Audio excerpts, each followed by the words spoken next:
औज़ुबिल्लाहिमिनश्शैतानिर्रजीम बिस्मिल्लाहिर्रहमानिर्रहीम रब्बि इश्रह ली सदरी व यस्सिर ली अमरी वहलुल उक़दतम मिन लिसानी यफ़क़हू क़ौली नहमदुहु व नुसल्ली अला रसूलिहिल करीम अम्मा बाद।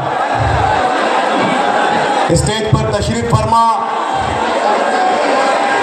शहर अजीज़ के तमाम ही अमायदीन शहर,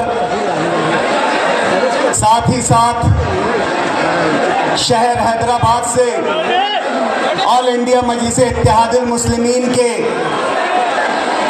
आए हुए तमाम ही जिम्मेदारान, मेहमानान किराम, सामने बैठे हुए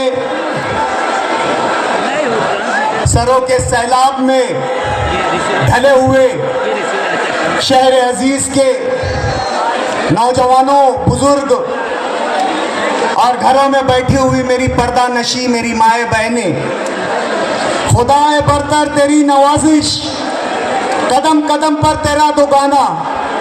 खुदाए बरतर तेरी नवाजिश, कदम कदम पर तेरा दुगाना। हमारे ख्वाबों में रंग भर दे कि रश्क करता रहे ज़माना। दोस्तों, आज वक्त कम है, लेकिन मैं एक बात आपको बताता चलूं कि 20 नवंबर को जो महाराष्ट्र स्टेट के जनरल असेंबली इलेक्शंस होने जा रहे हैं, उसी के साथ साथ मालेगांव शहर का भी इलेक्शन 30 नवंबर को असेंबली का होने जा रहा है। दोस्तों, इससे पहले बहुत से असेंबली इलेक्शन हुए हैं, लेकिन ये असेंबली इलेक्शन हमारे शहर के मुस्तकबिल का फैसला करेगा।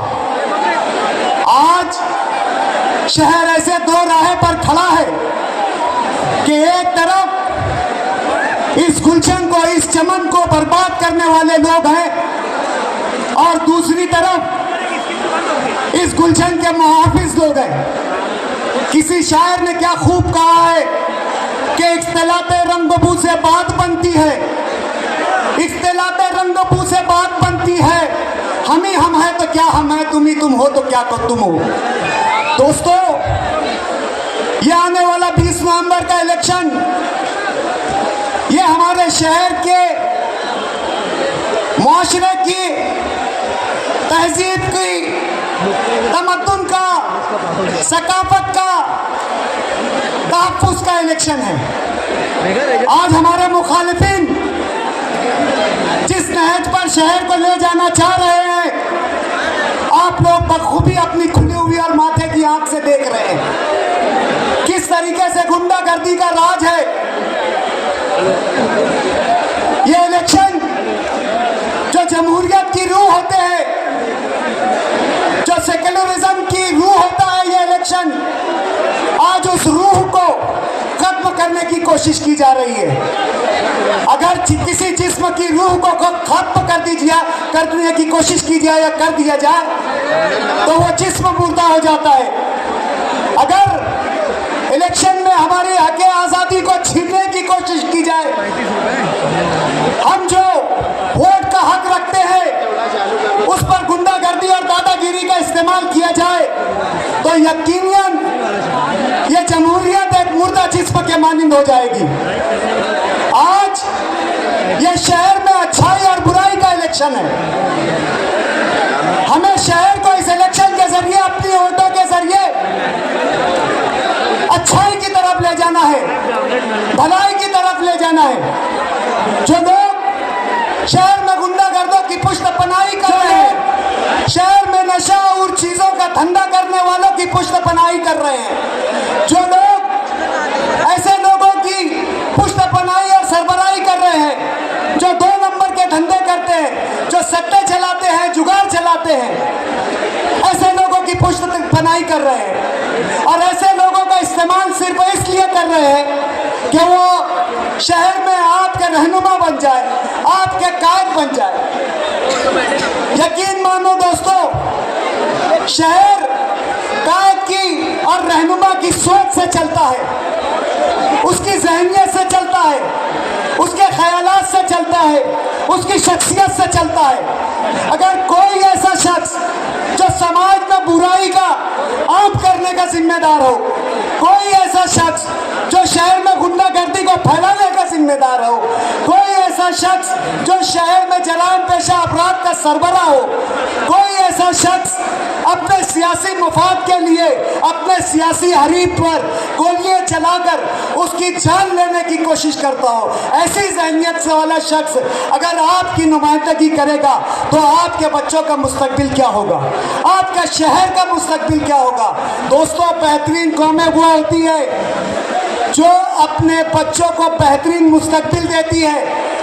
आज ये शहर मेहनत कशों का शहर है, जफा कशों का शहर है, रोज कमाने रोज खाने वालों का शहर है, मेहनती लोगों का शहर है। और जो लोग जिन्होंने यहाँ पर अपने कारोबार खड़े किए हैं, मुद्दतों मेहनत करने के बाद अपने खून पसीने की कमाई से अपने कारोबार को खड़ा किया है और अपने औलादों की हलाल कमाई से तरबियत कर रहे हैं, और कुछ बदनज़र बदख्वाह आपके बच्चों का मुस्तकबिल छीनना चाहते हैं, आपका ख्वाब आपकी आंखों से छीनना चाहते हैं। आपने अपने बच्चों के लिए जो ख्वाब देखा है इस शहर में कि उन्हें तालीम याफ्ता बनाकर, उन्हें डॉक्टर बनाकर, उन्हें इंजीनियर बनाकर, उन्हें दीगर शोबे में आला तालीम दिलाकर इस शहर की उनकी काबिलियत के जरिए खिदमत की जाए।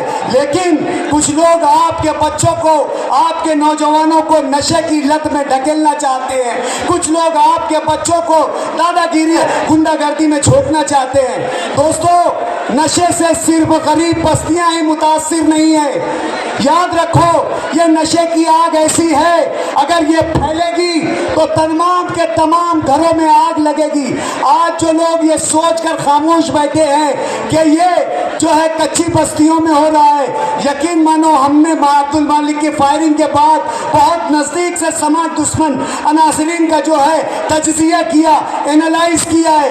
ये बुराई आपके घरों तक पहुंच चुकी है। ये कब आपका बच्चा, कब आपके घर का नौजवान, कब आपका मुस्तकबिल आपके हाथों से निकला है आपको समझ में नहीं आ रहा है। और ये तमाम के तमाम खराबियां एक सियासी पार्टी और एक सियासी खानवादे के जो है ज़ेर निगर और ज़ेर निगरानी में हो रहा है। आज वक्त बहुत कम है, मुझे यहाँ पर अपनी बहुत सारी बातें रखना था। दोस्तों, आज मुफ्ती मोहम्मद इस्माइल कासमी साहब मजलिस इत्तेहादुल मुस्लिमीन के उम्मीदवार है। मजलिस इत्तेहादुल मुस्लिमीन वो जमात है जो सुकूत हैदराबाद के बाद तबाहशुदा मुसलमानों की दोबारा बहाली के लिए, तरक्की के लिए, उनकी फलाह बहबूद के लिए, जो मुसलमान कभी सरमायादार थे, कभी जागीरदार थे, सरकारी मुलाजमतों में आला ओहदों पर फायज थे, जिनकी अपनी एक ज़बान थी, एक तहजीब थी, एक तशख़्ख़ुस था, पुलिस एक्शन के बाद उन्हें तबाह और बर्बाद कर दिया गया। यहाँ तक कि उनकी अपनी हवेलियाँ, अपने घर छोड़ देना पड़ा और दरबदर होना पड़ा। जमहूरियत में इन लोगों को शामिल कर कर उनके जमहूरी हक को दिलाने के लिए मजलिस इत्तेहादुल मुस्लिमीन का जो है क़याम अमल में आया है। और आज मजलिस ने अपना दायरा वसी करते हुए पूरे हिंदुस्तान में अपनी मौजूदगी का एहसास दिलाया है। जहाँ बिहार में 5 MLA थे, वहीं 2 टर्म से यहाँ पर 2 MLA है। दोस्तों, आज पार्लियामेंट के ऐवान में, चाहे असम्बली के ऐवान में मुसलमानों की अगर कोई नुमाइंदगी कर रहा है तो सिर्फ मजलिस इत्तेहादुल मुस्लिमीन के नुमाइंदे कर रहे हैं। जिन लोगों को हमने जमहूरियत के, जिन लोगों को हमने सेक्युलरिज्म के नाम पर, सेक्युलर पार्टीज के नाम पर, सेक्युलर नुमाइंदे के नाम पर चुन कर दिया। आपने देखा होगा कि माजी करीब में पार्लियामेंट में जो है वक्फ अमेंडमेंट बिल पेश किया गया था। जब वक्फ अमेंडमेंट बिल पेश किया गया तो हम लोगों ने इसी उबाटा को, इसी उद्धव ठाकरे की पार्टी को सेक्युलर समझकर, जो भेड़िए की खाल में आए थे, इसी शरद पवार के कहने पर, इसी राहुल गांधी के कहने पर वोट दिया। और जब वक्फ तरमीमी एक्ट पर वोट देने की बात आई तो ये जो खुद साख्ता सेक्युलर पार्टीज थी ये ऐवानों से गायब हो गई थी। दोस्तों, सिर्फ अगर नुमाइंदगी की किसी, जिसने आपके हक के लिए आवाज उठाई, जिसने आपके हुकूक की नुमाइंदगी की, जिसने वक्फ तरमीमी अमेंडमेंट बिल पर आपकी राय, आपके जज्बात रखा, वो सिर्फ और सिर्फ शेर हिंदुस्तान बैरिस्टर असदुद्दीन अवैसी थे। और मुफ्ती मोहम्मद इस्माइल कासमी साहब जो है वो बैरिस्टर असदुद्दीन अवैसी साहब के नुमाइंदे हैं। तो आने वाली 20 तारीख को आप अपनी वोट मजलिस इत्तेहादुल मुस्लिमीन के पतंग निशान पर 5 नंबर की बटन दबाकर अपने मिली और दीनी बेदारी का सबूत दे। इतनी ही बात कह कहकर मैं अपनी बात खत्म करता हूँ। वाखिर दावाना अनिल हम्दुलिल्लाहि रब्बिल आलमीन।